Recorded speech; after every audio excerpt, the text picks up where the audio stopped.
તમારી સાથે સંવાદદાતા મૌલિક જોડાઈ ચૂક્યા છે, જેમની પાસેથી વિગતો જાણીશું। મૌલિક, અધિકારીઓની પૂછપરછ થશે કે આખરે કોણે પરમિશન આપી તે તમામ બાબતોની આજે પૂછપરછ કરવામાં આવશે।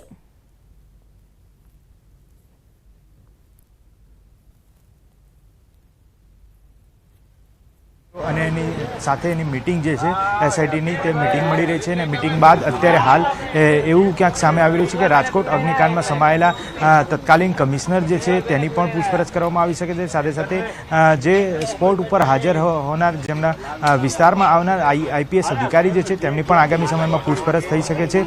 તમામ જે લોકો છે તેમની પૂછપરછ માટે અત્યારે હાલ એસઆઈટીની ટીમ જે રીતે રચના કરવામાં આવી છે તે તબક્કાવાર તેમની પૂછપરછ કરી શકે છે। માનવામાં આવ્યું છે કે આજે જે મ્યુનિસિપલ કમિશનર જે છે તે આઈએએસ અધિકારી અને સાથે સાથે રાજુ ભાર્ગવ જે પોલીસ કમિશનર હતા તેમની પણ પૂછપરછ થઈ જશે। તબક્કાવાર આ પ્રકારની જે પૂછપરછ છે તેનો દોર ચાલશે, એટલે બલરામ મીણા અને અન્ય જે આઈપીએસ અધિકારીઓ જે છે તેની પણ આગામી સમયમાં પૂછપરછ કરવામાં આવશે કે તેમનો રોલ શું હતો, તે છેલ્લા કેટલા સમયથી આ 2021થી ચાલતું હતું રાજકોટ અગ્નિકાંડ, તો એ પહેલાં તેમને કેવા પ્રકારની પરમિશન આપી હતી, આ તમામ બાબતની પૂછપરછ કરવામાં આવશે।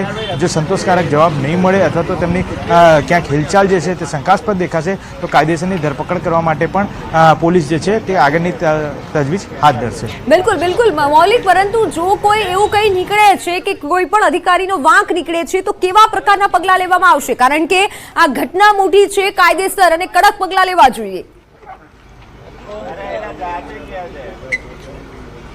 બિલકુલ, ગઈકાલે જે રીતે રાજ્ય સરકારે છૂટો દોર આપ્યો છે એસઆઈટીની ટીમને કે કોઈપણ આઈએએસ અધિકારી કે આઈપીએસ અધિકારી આ મામલામાં સંડોવાયેલું હોય અથવા તો દેખીતી રીતે તેમની ક્યાંક ને ક્યાંક સંડોવણી સામે આવતી હોય તો તેમની વિરુદ્ધ કાયદેસરના પગલાં લઈ શકાય છે। તે પ્રકારની એસઆઈટીના વડા જે છે સુભાષ ત્રિવેદી તેમણે પણ નિવેદન આપ્યું હતું। મીડિયા સમક્ષ નિવેદન આપ્યા બાદ ક્યાંક ને ક્યાંક ચોક્કસથી ફફડાટ જે છે તે આઈપીએસ અને આઈએએસ અધિકારીઓ જે છે તેમાં વ્યાપ્યો છે કે તેમને બોલાવવામાં આવશે, પરંતુ તે બાબતની પૃચ્છા કરતા સુભાષ ત્રિવેદીએ એવું પણ જણાવ્યું હતું કે તેઓ અત્યારે હાલ તેમની જરૂરિયાત નથી, પ્રાથમિક જે નિવેદનો લેવાઈ રહ્યા છે તેની કામગીરી કરવામાં આવે છે, પરંતુ 10 દિવસની અંદર જે સ્પષ્ટતાપૂર્વકનો રિપોર્ટ જે છે તે સરકારમાં જમા કરવામાં આવશે, તેમાં ક્યાંક ને ક્યાંક આ નિવેદનો જે છે તે મહત્વપૂર્ણ સાબિત થશે। એટલા માટે તબક્કાવાર રીતે આઈએએસ અધિકારીઓ અને આઈપીએસ અધિકારીઓ જેની આમાં સંડોવણી સ્પષ્ટપણે દેખાતી હોય તેમની પૂછપરછ કરવામાં આવી શકે તેમ છે। બિલકુલ બિલકુલ મૌલિક, આભાર માહિતી બદલ। તો તમામ અધિકારીઓની પૂછપરછ કરવામાં આવશે અને આ કાંડ કેસમાં અધિકારીઓને પ્રશ્ન પૂછવામાં આવશે, બદલી સસ્પેન્ડ કરાયેલા અધિકારીઓની પણ પૂછપરછ થવાની છે। ત્રણ તબક્કામાં અધિકારીઓના નિવેદન માટે બોલાવાશે અને પૂછપરછ થશે। ગાંધીનગર પોલીસ ભવનમાં નિવેદન લેવાશે।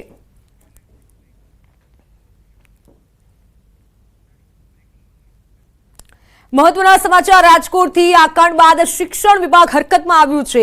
અમદાવાદની શાળાઓમાં ફાયર એનઓસી મામલે આદેશ અપાયો છે। પ્રાથમિક શિક્ષણ નિયામક કચેરીએ શાળાઓને આદેશ અપાયા છે। તમામ શાળાઓને ફાયર એનઓસી લઈ લેવા માટે આદેશ અપાયા છે। 13 જૂન સુધી નવું સત્ર શરૂ થાય છે અને તે પહેલા જ એનઓસી લેવા આદેશ અપાયો છે। શાળાના સંચાલકે ફાયર એનઓસીનું સેલ્ફ ડિક્લેરેશન આપવું ફરજિયાત રહેશે।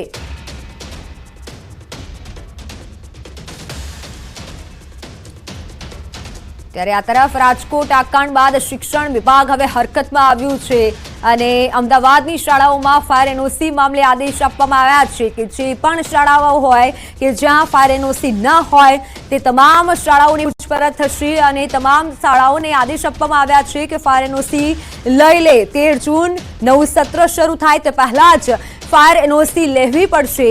ફાયર એનઓસીનું સેલ્ફ ડિક્લેરેશન પણ ફરજિયાત કરાયું છે, એટલે ડિક્લેરેશન પણ આપવું પડશે।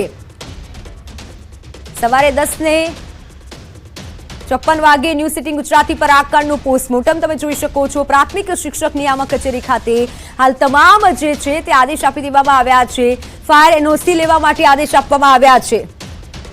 સવારે 10:54 વાગે તમે આ કાંડનું પોસ્ટમોર્ટમ જોઈ શકો છો ન્યૂઝ સિટી ગુજરાતી પર। સવારે 10:54 વાગે સૌથી મોટો ખુલાસો કરવા જઈ રહ્યા છીએ।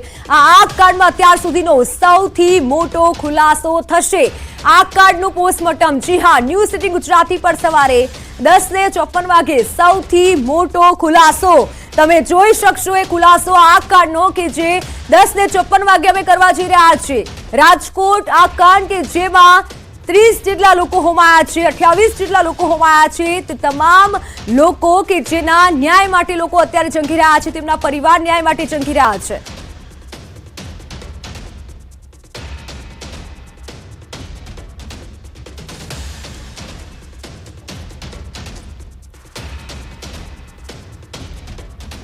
રાજકોટ ગેમ ઝોનમાં અગ્નિકાંડ બાદ હવે તંત્ર સફાળે જાગ્યું છે. સુરતની તમામ શાળાઓમાં ફાયર સેફટીને લઈને તપાસ કરવામાં આવી છે. જિલ્લા શિક્ષણ અધિકારીએ તપાસ માટે 120 કર્મચારીઓની ટીમ બનાવી હતી. ચેકિંગને લઈને જિલ્લા શિક્ષણ અધિકારીએ જણાવ્યું હતું કે શાળાઓ ખુલ્યા બાદ વિદ્યાર્થીઓ, શિક્ષકો તેમજ આચાર્યોને આગની ઘટનામાં કઈ રીતે રક્ષણ મેળવવું તે બાબતની તાલીમ આપવામાં આવશે. શાળાઓમાં મોક ડ્રીલ યોજવામાં આવશે અને જો કોઈ શાળામાં તપાસ દરમિયાન ફાયર સેફટીના સાધનોની અછત જણાશે તો સુરત મહાનગરપાલિકા તે બાબતે રિપોર્ટ કરવામાં આવશે. 9 મીટર કરતાં વધુ ઊંચાઈ ધરાવતી શાળાઓની અંદર ફાયર એનઓસીની જરૂરિયાત હોય છે અને નિયમો હોય છે. નિયમોને ધ્યાનમાં રાખી તમામ સ્ટાફને એ અંગે અવેર કરવામાં આવ્યા છે. જશે શાળામાં અને તેની એ મુજબની ચકાસણી કરશે. અમદાવાદમાં વધુ 5 ગેમ ઝોન પર તવાઈ બોલાવાઈ છે. 5 ગેમ ઝોનના સંચાલકો સામે ફરિયાદ દાખલ થઈ છે. ગઈકાલે 4 ગેમ ઝોનના સંચાલકો સામે ફરિયાદ થઈ હતી. આજે વધુ 5 ગેમ ઝોન સામે ફરિયાદ દાખલ કરાઈ છે. અત્યાર સુધી 9 ગેમ ઝોન સંચાલકો સામે ફરિયાદ નોંધાઈ છે. આઈપીસી 336 અને જીપી એક્ટ મુજબ ગુનો નોંધાયો છે. એસઓપી જાહેર ન થાય ત્યાં સુધી અમદાવાદમાં ગેમ ઝોન બંધ રહેશે. અત્યાર સુધી શહેરમાં 244 સ્થળોએ ફાયર સેફટીની તપાસ કરાયેલા 244 એકમમાંથી 52 એકમ સીલ કરાયા છે.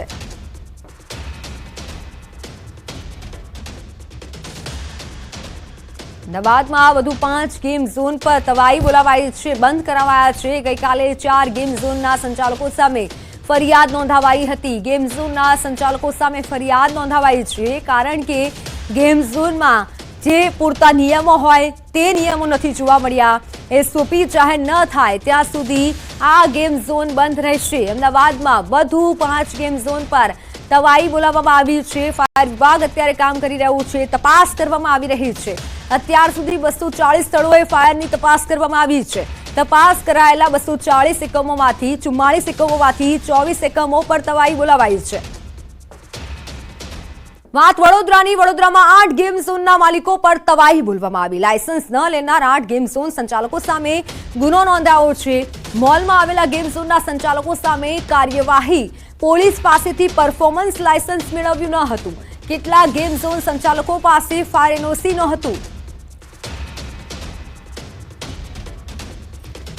વડોદરામાં પણ તપાસ કરવામાં આવી રહી છે. ગેમ ઝોનના માલિકો પર તવાઈ બોલાવાઈ છે. મોલમાં આવેલા ગેરકાયદે ગેમ ઝોન કે જે નિયમોને અનુરૂપ ન હતા અને તેથી મોટી કાર્યવાહી કરાઈ છે. 8 ગેમ ઝોન સંચાલકો સામે ગુનો નોંધાયો છે. મોલમાં આવેલા ગેમ ઝોનના સંચાલકો સામે મોટી કાર્યવાહી કરાઈ છે.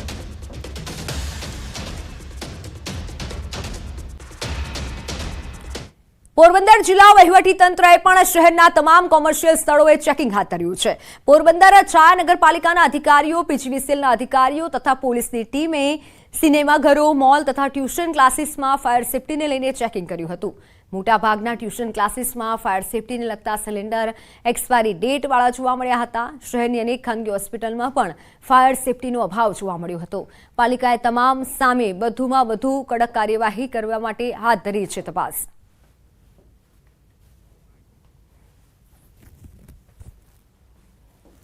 સૌપ્રથમ તો ટ્યુશન ક્લાસીસ કે જે મોટા ટ્યુશન ક્લાસીસ છે એમને નોટિસો ફટકારેલી છે અને તેમને બંધ કરાવવા પણ જણાવવામાં આવેલ છે.